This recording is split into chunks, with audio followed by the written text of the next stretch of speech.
Hey guys, कैसे हो आप सब। सो गाइस, आज हम एक्सप्लेन करने वाले हैं the interest of love season 1 के एपिसोड नंबर 11 को। अगर आपने अभी तक पिछले 10 एपिसोड नहीं देखे हैं तो प्लेलिस्ट का लिंक आपको डिस्क्रिप्शन में मिल जाएगा। पिछले एपिसोड में हमने देखा था कि सियोंग और सेंगसू दोनों किस कर रहे थे। अब सियोंग वहाँ से जाने लगती है, सेंगसू से रोकता है। सेंगसू या सियोंग से कहता है, तुम ऐसे छोड़कर क्यों जा रही हो। यहाँ पर सियोंग कहती है कि मैं तुम्हें नाटक करने का मौका दे रही हूँ, हमारे बीच ऐसा कुछ भी नहीं हुआ है। सेंगसू कहता है कि यह कोई गलती नहीं है और मुझे इसका कोई अफसोस भी नहीं है, मैं तुम्हें पसंद करता हूँ। यहाँ पर सेंगसू साथ में कहता है कि मुझे पता है कि देर बहुत हो चुकी है और वह इस कंडीशन के लिए खुद को ब्लेम करता है। वह कहता है कि मैंने इस बारे में बार बार सोचा लेकिन मैं अब और नहीं सोच सकता, मैंने सोचना बंद कर दिया है, मैं तुम्हें पसंद करता हूँ सियोंग। दूसरी ओर में पारकमी को दिखाया जाता है जो कि अपनी फैमिली के साथ बैठी हुई है और यहाँ पर पारकमी की माँ युनमी कहती है कि मैंने सेंगसू के लिए खाना बनवाया था लेकिन वह तो आया ही नहीं। इस पर पारकमी कहती है कि सेंगसू को बहुत इंपॉर्टेंट काम हो गया था इसलिए वह नहीं आया। अब हमें सियोंग और सेंगसू को फिर से दिखाया जाता है जो कि गाड़ी में जा रहे हैं। अब ये गाड़ी को रोक लेते हैं जहाँ सियोंग सेंगसू से कहती है कि क्या तुम मेरे साथ ड्रिंक करना चाहोगे। अब हम आगे देखते हैं जहाँ सियोंग और सेंगसू दोनों के रेस्टोरेंट के अंदर आ जाते हैं जहाँ सियोंग सेंगसू से कहती है कि चलो एक गेम खेलते हैं और वह इस गेम का नाम झूठ का गेम कहती है। वह कहती है कि हम जो भी कहेंगे वह झूठ होगा। अब ये दोनों बातें कर रहे हैं और झूठ बोल रहे हैं। अब सियोंग सेंगसू से कह रही है कि जब मैंने पहली बार तुम्हें देखा था तभी तुम मुझे पसंद आ गए थे। साथ में सियोंग सेंगसू से कहती है कि जब मैं तुम्हारे साथ थी तो मैं अपनी परेशानियों को भूल जाती थी। अब सियोंग कहती है कि गेम फिनिश हुआ। अभी दोनों बाहर आते हैं जहाँ सेंगसू के पास पारकमी की कॉल आती है लेकिन सेंगसू कॉल नहीं उठाता। अब हम देखते हैं कि सेंगसू ने एक टैक्सी को बुलाया हुआ है इसलिए दोनों एक टैक्सी के अंदर बैठ जाते हैं। अब यहाँ पर पारकमी का फ़ोन सेंगसू के पास फिर से आता है और सियोंग को पता था कि यह फ़ोन पारकमी का है लेकिन सेंगसू फ़ोन को फिर से नहीं उठाता है और अपने फ़ोन को स्विच ऑफ कर देता है। और दूसरी तरफ पारकमी बहुत ज़्यादा दुखी हो जाती है क्योंकि उसे पता चल चुका था कि सेंगसू ने उसका फ़ोन स्विच ऑफ कर दिया है। अब हम देखते हैं कि सेंगसू और सियोंग दोनों अपनी गाड़ी में जा रहे हैं और यहाँ सेंगसू सियोंग का हाथ पकड़ लेता है। अब हम आगे देखते हैं जहाँ सियोंग का घर आ जाता है और सियोंग और सेंगसू नीचे उतर जाते हैं जहाँ सियोंग अपने घर पर चली जाती है। वहीं हम आगे देखते हैं जहाँ सियोंग घर पर आती है और जियोंग उसका वेट कर रहा होता है और जियोंग यहाँ सियोंग को खाना खाने के लिए कहता है। अभी दोनों खाना खाते हैं। अब यहाँ पर जियोंग सियोंग को कह रहा है कि तुमने मेरे पिता की इलाज के लिए पैसे दिए थे और मैं अभी पैसे जल्दी तुम्हें लौटा दूंगा। अब हमें कैशियो बैंक के ऑफिस के अंदर दिखाया जाता है जहाँ पर बैंक के सभी वर्कर बैठे हुए हैं क्योंकि उनके बॉस सी क्यूंग ने उन्हें एक मीटिंग के लिए बुलाया हुआ है। अब यहाँ पर सी क्यूंग भी आ जाता है और सभी को बताता है कि सेंगवोंग यूनिवर्सिटी ब्रांच बंद होने वाली है और उसे एक सब ब्रांच में बदला जाएगा, इसलिए वहाँ पर काम करने के लिए वर्कर चाहिए, इसलिए आप में से कौन जाने वाला है। यहाँ पर कोई हाँ नहीं बढ़ता लेकिन बाद में सियोंग कहती है कि मैं चली जाऊँगी। सी क्यूंग कहता है कि आप में से एक और जाना होगा और यहाँ पर सेंगसू अपना हाथ उठाने वाला होता है कि इतने में सोनोसी कह देता है कि मैं चला जाऊँगा। साथ में सी क्यूंग यहाँ पर ये बताता है कि आपको वहाँ पर 3 महीने के लिए काम करना है। अब हम आगे देखते हैं जहाँ सेंगसू सियोंग को बैंक के अंदर मिलता है और सियोंग से कहता है कि मुझे तुमसे बात करनी है। अभी दोनों वहीं पर एक दूसरे रूम में चले जाते हैं। अब यहाँ सेंगसू सियोंग से कहता है कि तुमने सेंगवोंग यूनिवर्सिटी ब्रांच में जाने का डिसीजन क्यों लिया, क्या तुमने ऐसा मेरे कारण किया है। जो कुछ भी मैंने कल कहा था शायद उसके लिए तुमने ऐसा किया है। लेकिन यहाँ पर सियोंग कहती कि नहीं, मैं तुम्हारी वजह से यहाँ से नहीं जा रही हूँ। तभी हम देखते हैं कि यहाँ पर बेयुन और मिस्टर मा जाते हैं और ये दोनों यहाँ पर बातें कर रहे थे और तभी सेंगसू और सियोंग यहाँ पर दोनों छिप जाते हैं। और बेयुन यहाँ मिस्टर मा को कह रही थी कि तुम मीटिंग में सियोंग की ओर देख रहे थे और तुम उसके साथ वहाँ पर जाना चाहते थे, मुझे पता है। मिस्टर मा कहता है कि नहीं, मैंने उसे नहीं देखा, मैं उसके साथ नहीं जाना चाहता था। मिस्टर मा यहाँ बेयुन से कहता है कि जब से मैं तुमसे मिला हूँ दूसरी लड़कियाँ मुझे बद्दे ट्रोल्स की तरह लग रही हैं। यहाँ बेयुन कहती है कि ठीक है, फिर सियोंग के बारे में क्या वह सुंदर और ट्रोल है। और इस बात पर यहाँ सेंगसू हंसने लगता है और सियोंग अपने हाथ को सेंगसू के मुंह पर लगा देती है और चुप होने के लिए कहती है। मिस्टर मा यहाँ बेयुन से गले मिलने के लिए कहता है। बेयुन से गले मिलती है और वहाँ से चली जाती है। अब सियोंग सेंगसू से कहती है कि मैं चलती हूँ। अब हम आगे देखते हैं जहाँ सेंगसू की माँ हानजंग बैंक के अंदर किसी काम के लिए आई हुई है। वो अपने बेटे सेंगसू को देखती है। सेंगसू यहाँ सियोंग को देख रहा था। अब सेंगसू अपनी चेयर पर आकर बैठ जाता है और कस्टमर की प्रॉब्लम को लेता है। अब अगला नंबर सेंगसू की माँ का आने वाला था। सेंगसू की माँ सेंगसू के पास आती है। सेंगसू अपनी माँ को देखकर कहता है, माँ आप यहाँ पर क्या कर रही हो।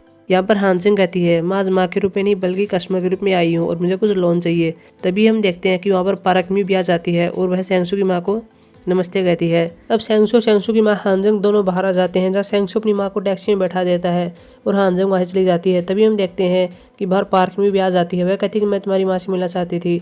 सेंगसू कहता है कि वह तो अभी चली गई।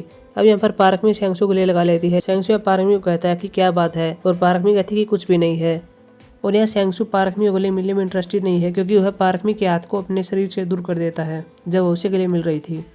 सेंगसू पार्क में से कहता है क्या तुम फ्री हो, मुझे तुमसे कुछ बात करनी है। यहाँ पर पार्क में कहती है कि मैं अभी फ्री नहीं हूँ। सेंगसू कहता है कि ठीक है, जब तुम फ्री हो जाओ तो मुझे बता देना। अब हम आगे देखते हैं जहाँ सियोंग जियोंग से बातें कर रही थी। सियोंग यहाँ जियोंग से माफ़ी मांग रही है। वह कहती है कि मुझे माफ़ कर देना, इस बारे में मुझे तुमसे बात करनी थी कि मैं सेंगवोन ब्रांच यूनिवर्सिटी में 3 महीने के लिए जा रही हूँ। जियोंग यहाँ पर कहता है कि ठीक है, कोई बात नहीं, 3 महीने की तो बात है, वैसे भी अगर तुम मुझे बता देती तो मैं तुम्हारी मदद नहीं कर सकता था। साथ में वो कहता है कि मैं एक ऐसा बॉयफ्रेंड नहीं हूँ जिस पर तुम डिपेंडेंट हो उसको। वहीं बैंक के अंदर सेंगसू और मिस्टर मा होते हैं और यहाँ पास से पार्क में जा रही होती है, लेकिन वह सेंगसू से कुछ नहीं बोलती। मिस्टर मा कहते हैं क्या तुम दोनों के बीच कुछ हुआ है। सेंगसू कहता है कि नहीं, कुछ भी नहीं हुआ है। अब हमें आगे दिखाया जाता है जहाँ पर जियोंग एक जगह पर आई हुई है। वह जियोंग के पास मैसेज करती है और कहती है कि मैं स्टडी कैफे के पास आई हुई हूँ। अब जियोंग बाहर आता है और अपने फ़ोन में एक मैसेज को देखकर बहुत खुश हो रहा होता है। सियोंग उसे देख रही होती है। सियोंग को लगता है कि शायद उसने मेरा मैसेज देखा है इसलिए वह खुश हो रहा है। अब सियोंग अपने फ़ोन में अपने मैसेज को देखती है। उसे पता चलता है कि उसने उसका मैसेज नहीं देखा है, वह दूसरे मैसेज पर हंस रहा है। और यहाँ पर जियोंग सियोंग को देख लेता है और जियोंग थोड़ा घबरा जाता है। तभी अंदर से एक लड़की भाग कर आती है और उसके हाथ में एक बोतल होती है जिसके अंदर चाय होती है और उसे कहती है कि तुम इसे भूल गए थे। अब सियोंग जियोंग के पास आती है और वह लड़की यहाँ जियोंग से पूछती है कि क्या तुम इस लड़की को जानते हो। जियोंग कहता है कि हाँ, इसका नाम सियोंग है और यह मेरी गर्लफ्रेंड है। और यहाँ पर दूसरी लड़की उसे हेलो कहती है। वह कहती है कि मेरा नाम सियोंग जेहू है। जियोंग कहता है कि यह मेरे साथ पढ़ती है। अब यहाँ सियोंग को एक विजुअल याद आता है कि जब वह जियोंग के साथ एक रेस्टोरेंट के अंदर बैठी हुई थी तभी उसके पास एक फ़ोन आया था और उसके ऊपर सियोंग जेहू था और जियोंग उसे अपना दोस्त बता रहा था। अगले दिन हमें बैंक के अंदर सभी वर्कर को दिखाया जाता है जिन्हें पता चलता है कि पार्क में अभी तक नहीं आई है। वे कहते हैं कि पार्क में तो इतना लेट कभी नहीं हुई, वह आज इतना लेट कैसे हो गई। वे सेंगसू से कहते हैं क्या तुम दोनों का झगड़ा हुआ है क्या। सेंगसू कहता है कि नहीं। तभी बेयुन को यहाँ पर अपने फ़ोन में एक न्यूज़ मिलती है जो कि सेओ खून के बारे में थी जिसकी फिलहाल अभी शादी थी। और यहाँ इन्हें पता चलता है कि सेओ खून का पहले एक अफेयर था और उसने उस लड़की को प्रेग्नेंट कर दिया था और बाद में उसने शादी कर ली थी। बाद में हमें दिखाया जाता है कि सेंगसू और सोनोसी अपने दोस्त सेओ खून से बातें कर रहे हैं और सेओ खून बता रहा है कि मैंने कुछ भी गलत नहीं किया है, वह लड़की प्रेग्नेंट नहीं है, हम सिर्फ चेकअप के लिए गए थे। तभी हम देखते हैं कि वहाँ पर सियोंग आ जाती है और वह सोनोसी से कहती है कि हमें चलना होगा और सियोंग यहाँ पर सेंगवोन यूनिवर्सिटी ब्रांच में जाने के लिए कह रही थी। अब हम देखते हैं कि सियोंग और सोनोसी दोनों सेंगवान यूनिवर्सिटी ब्रांच में काम कर रहे हैं। अब हमें आगे दिखाया जाता है जहाँ पर सेंगसू बैंक के बाहर आया हुआ है और वो अपनी गाड़ी में बैठा हुआ है। वो पार्किंग के पास कॉल करता है और कहता है कि तुम अभी तक क्यों नहीं आई। पार्किंग पहले कॉल नहीं उठाती लेकिन बाद में उठाती है और कहती है कि क्या हुआ। सेंगसू कहता है कि दोपहर हो गई है, तुम कहाँ पर हो। और यहाँ पर पार्क में सोई हुई थी और वह बहुत ही घबरा जाती है। वह कहती है कि मुझे तो पता ही नहीं था। वह कहती है कि मैं अभी तक सो रही थी। पार्क में सेंगसू से कहती है कि मैं अभी तैयार होकर आ रही हूँ। अब यहाँ पर सेंगसू पार्क में को लेने के लिए जाने वाला था लेकिन बाद में वह अपने मूड को चेंज कर लेता है और वह सियोंग के पास चला जाता है। वहीं दूसरी ओर में सियोंग को दिखाया जाता है जो कि वहीं अपनी ब्रांच की यूनिवर्सिटी के पार्क में बैठी हुई है। तभी हम देखते हैं कि यहाँ पर सेंगसू आ जाता है। अब ये दोनों बातें कर रहे हैं जहाँ हमें पता चलता है कि सेंगसू ने अपनी पढ़ाई इस यूनिवर्सिटी से की थी। और सियोंग यहाँ सेंगसू से कहती है कि क्या तुमने दोपहर का भोजन किया। सेंगसू कहता है कि नहीं, मैंने अभी तक नहीं किया है। और सियोंग यहाँ पर एक खाने का नाम लेती है और कहती है कि वह यहाँ पर बहुत अच्छा है। सेंगसू कहता है कि मैं अभी लंच ब्रेक के लिए आया था, मैं जब अगली बार आऊँगा तो हम साथ में खाएंगे। वहीं हम पीछे देखते हैं जहाँ पर सोनोसी इन दोनों को देख रहा होता है। वहीं दूसरी ओर हमें पार्क में कोई दिखाया जाता है जो कि अपने बैंक के अंदर आ जाती है और न होते पार्क में से पूछ रहा है कि तुम इतना लेट क्यों हो गई हो। पार्क में कहती है मुझे माफ़ कर देना, अगली बार ऐसा नहीं होगा। अब हमें आगे दिखाया जाता है जहाँ पर पार्क में सेंगसू की माँ हानजंग के पास आई हुई है। पार्क में हानजंग से कहती है कि आप बैंक के अंदर आई थी लेकिन मैं आपसे ठीक से बात भी नहीं कर सकी, इसलिए मैं यहाँ पर आई हूँ। और भी दोनों बैठ जाते हैं जहाँ पर पार्क में हानजंग से कहती है कि मेरे पास एक सीक्रेट है लेकिन यह तुम सेंगसू को मत बताना। और यहाँ पर हानजंग कहती है कि मुझे माफ़ कर देना लेकिन मैं सेंगसू से कुछ नहीं छुपाती। पार्क में कहती है कि मुझे माफ़ कर देना, मुझे एक इम्पोर्टेंट काम याद आ गया है, मुझे जाना होगा। साथ में वो कहती है कि मैं आपसे मिली थी, यह बात सेंगसू को मत बताना। अब वो वहाँ से जाने लगती है लेकिन तभी वहाँ पर सेंगसू भी आ जाता है। पार्क में सेंगसू से कहती है कि मैं तुमसे बाद में बात करूँगी। अब वो वहाँ से चली जाती है। अब हम आगे देखते हैं जहाँ सोनोसी ने अपने दोस्त सेंगसू को एक रेस्टोरेंट के अंदर बुलाया हुआ है। वे दोनों यहाँ पर ड्रिंक कर रहे हैं जहाँ पर सोनोसी सेंगसू से कहता है कि आप एक साथ 2 लड़कियों को डेट कर रहे हैं, तुम इस कंडीशन को कैसे संभालते हो, क्योंकि कोई दूसरा व्यक्ति ऐसा नहीं कर सकता। साथ में यहाँ पर सोनोसी कहता है कि तुम्हें अपनी एक फीलिंग्स को छोड़ना होगा। वह कहता है कि क्या तुम पार्क में से ब्रेकअप कर लोगे। और यहाँ पर सेंगसू कहता है कि मैं इसका जवाब नहीं देना चाहता। अब सोनोसी वहाँ चला जाता है। सेंगसू अब पार्क में के पास कॉल करता है। पार्क में कॉल को नहीं उठाते और तभी सेंगसू पार्क में के पास मैसेज करता है और कहता है कि मैं बात करने की जरूरत है। और यहाँ पर पार्क में भी अब की बार मिलने के लिए यहाँ पर देती है। अब हमें अगली सुबह दिखाया जाता है जहाँ पर जियोंग अपने बैंक के अंदर आ जाता है और यहाँ पर पार्क में उसे रोक लेती है और वह जियोंग की पढ़ाई के बारे में पूछ रही थी। जियोंग कहता है कि मेरी पढ़ाई बहुत ही अच्छी चल रही है। अब हम आगे देखते हैं जहाँ जियोंग बैंक के बाहर आ जाता है और वह वहाँ से गुलदस्ते ले रहा होता है। दूसरी ओर हमें सेंगसू को भी दिखाया जाता है जो कि अब पार्क में से मिलने के लिए जा रहा है। अब सेंगसू उसी जगह पर आ जाता है जहाँ पर पार्क में उसे बुला हुआ है और वह वहाँ पर उस बात को याद कर रहा था जो कि सोनोसी ने उसे कहा था कि क्या तुम पार्क में से ब्रेकअप कर लोगे। अब वो अंदर जाता है और उसे पता चलता है कि वहाँ पर सुयोंग और जियोंग भी बैठे हुए होते हैं। अब यहाँ पर सेंगसू बैठ जाता है जहाँ सेंगसू को पता चलता है कि आज पार्क में का बर्थडे है और यहाँ पर पार्क में सेंगसू से कहती है कि तुम मेरे लिए कुछ नहीं आए, तुम खाली हाथ आए हो। और यहाँ पर जियोंग पार्क में के लिए गुलदस्ते लाया था और यहाँ पर पार्क में अजीब तरह की बातें कर रही थी। यहाँ पर हम देखते हैं कि सियोंग जियोंग की ओर खाना कर रही थी और पार्क में कह देती है कि तुम दोनों को देखकर ऐसा लग रहा है कि तुम दोनों पहली बार डेट कर रही हो।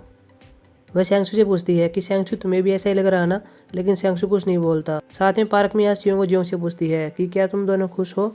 जियोंग कहता है कि हाँ हम दोनों खुश हैं। पार्क में यहाँ सियोंग से उसकी सब ब्रांच के बारे में पूछती है जहाँ वह भी काम करती है और उससे पूछती है कि वहाँ पर काम कैसा चल रहा है।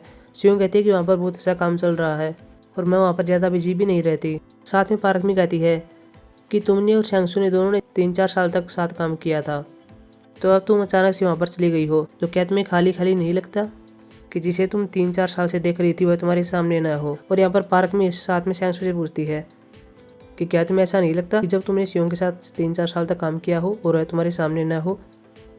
और यहाँ पर सेंगसू कुछ नहीं बोलता। वह यहाँ सियोंग और जियोंग से माफ़ी मांगता है। वह कहता है कि इसके लिए मैं तुमसे माफ़ी मांगना चाहता हूँ। अब सेंगसू पार्क में को लेकर वहाँ से चला जाता है। अब यहाँ पर पार्क में और सेंगसू दोनों गाड़ी में जा रहे थे और यह सेंगसू पार्क में गाड़ी रोकने के लिए कहता है। वह कहता है कि मुझे तुमसे बात करनी है और यहाँ पर पार्क में रो पड़ती है। वह कहती है कि आज मेरा बर्थडे है, आज मैं तुमसे बात नहीं करने वाली, लेकिन बाद में वो अपनी गाड़ी को रोक लेती है। अभी दोनों नीचे उतर जाते हैं जहाँ पर पार्क में बुझा रो रही थी। पार्क में अब सेंगसू से कहती है कि सियोंग और जियोंग दोनों एक साथ रह रहे हैं, लेकिन सेंगसू पर इसका कोई फर्क नहीं पड़ता। वह पार्क में से कहता है कि चलो अलग हो जाते हैं, मुझे माफ़ कर देना, हमें ब्रेकअप करना होगा। वहीं हम दूसरी ओर देखते हैं जहाँ पर जियोंग और सियोंग बस स्टेशन पर बैठे हुए हैं, जहाँ जियोंग सियोंग से कहता है कि मेरा एक सवाल है। अब वह सियोंग से कहता है क्या तुम मुझे पसंद करती हो, क्या तुम मुझसे प्यार करती हो।